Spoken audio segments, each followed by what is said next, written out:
Yeah, look, I didn't really know what I wanted to do when I grew up. I think I wanted to be a professional athlete for most of the time when I was a kid. And then that dream slowly evaporated when I never got that growth spurt that I was hoping for. And, I was very lucky. I got to go to a great school. I went to Princeton for my undergrad.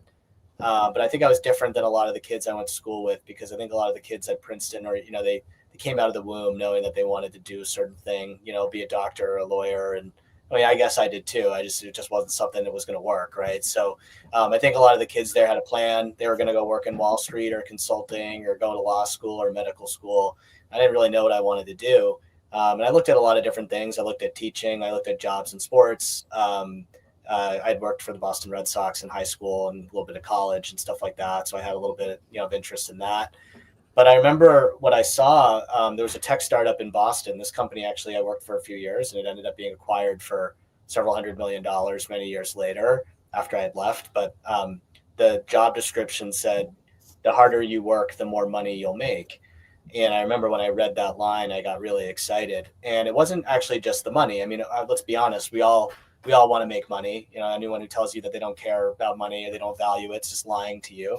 But it was actually not about them. It wasn't just about the money. It was about the autonomy. It was about the idea that I was in control of my own fate. I liked the idea that there was literally a direct correlation between my effort and my earnings and what I could do with my life. It's not to say I'm not a team player. I like working on teams, but I also like the idea that I'm in control. And that's not necessarily up to others if I'm going to have success or not. And I think that's why I liked wrestling. I wrestled in high school and parts of college. I had some success. I had some failures, but I loved wrestling as a sport because it was up to me.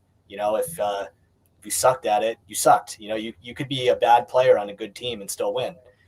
So I liked that. I've always liked that, just like having the idea of the ball in my hands.